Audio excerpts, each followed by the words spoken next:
आता अत्यंत दुःखद आणि धक्कादायक अपडेट कळतेय। अपघातग्रस्त विमानात अजित पवारांचा मृत्यू झालेला आहे। उपमुख्यमंत्री अजित पवार यांचा मृत्यू झाल्याची धक्कादायक बातमी येते। अजित पवार यांच्यासह विमानातील 6 प्रवाशांचा मृत्यू झालेला आहे। बारामतीमध्ये हा भीषण असा अपघात झालेला आहे आणि या विमानामध्ये उपमुख्यमंत्री अजित पवार यांचा मृत्यू झालाय। लँडिंगच्या वेळी अजित पवार यांच्या विमानाचा अपघात झालेला आहे आणि त्यामध्ये अजित पवारांसह 6 जणांचा मृत्यू झाल्याची माहिती समोर येते। अतिशय दुःखद बातमी, महाराष्ट्रातील राजकीय विश्वाला हादरवून टाकणारी बातमी, खूप मोठा धक्कादायक अशी ही बातमी आहे, खूप दुःखद बातमी आहे। पवार कुटुंबियावर शोककळा पसरलेले, बारामतीसाठी त्यांचा करता माणूस गेलेला आहे। राष्ट्रवादी पक्ष पोरका झालेला आहे। अजित पवार यांचा मृत्यू झालेला आहे। अतिशय धक्कादायक बातमी, उपमुख्यमंत्री अजित पवार यांचा मृत्यू झालेला आहे। अपघातग्रस्त विमानात अजित पवारांसह 6 जणांचा समावेश होता आणि या 6 जणांचा मृत्यू झाल्याचं कळतंय। अजित पवार यांचा मृत्यू झाल्याची दुःखद बातमी, अतिशय धक्कादायक बातमी समोर येते आहे। तर बारामतीमधून या क्षणाची सगळ्यात मोठी बातमी, सगळ्यात दुःखद बातमी, महाराष्ट्राला हादरवून टाकणारी बातमी, अजित पवार यांचा मृत्यू झालेला आहे।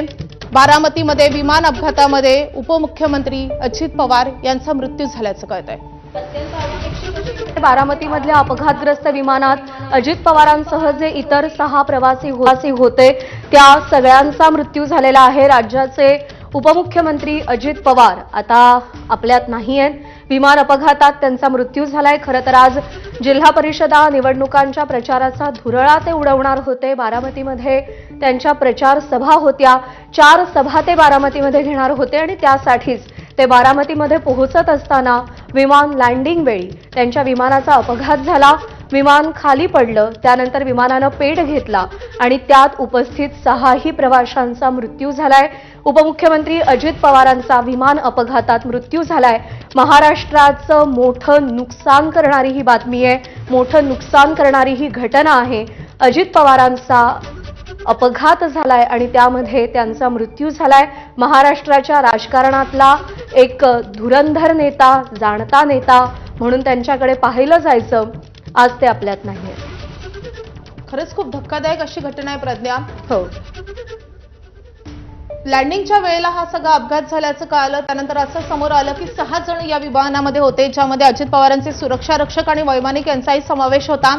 त्यानंतर या विमानानं पेट घेतलेला आहे। आपण ही भीषण अशी अपघाताची दृश्य पाहतोय। विमानानं पेट घेतलेला होता आणि त्यानंतर अजित पवारांसह सगळ्या जखमींना तातडीनं रुग्णालयामध्ये दाखल करण्यात आलं। मात्र या अपघाताची भीषणताच इतकी होती की या 6 जणांचा मृत्यू झाल्याचं कळतंय। उपमुख्यमंत्री अजित पवार आज आपल्यात नाहीयेत, त्यांचा अनपेक्षित धक्कादायक असा मृत्यू झालेला आहे। अतिशय हादरवणारी अशी ही सगळी घटना आहे की उपमुख्यमंत्री अजित पवार यांचा मृत्यू झालेला आहे। बारामतीमधल्या अपघातग्रस्त विमानामध्ये अजित पवार यांचा समावेश होता, त्यांच्यासह 6 जणांचा मृत्यू झालेला आहे। अजित पवारांचं निधन झाल्याची धक्कादायक बातमी समोर येते।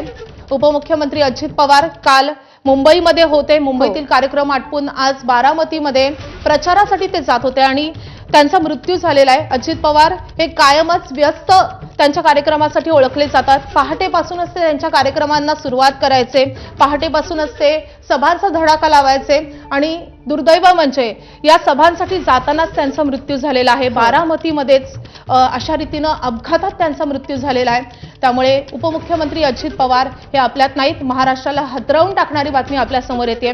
आपले प्रतिनिधी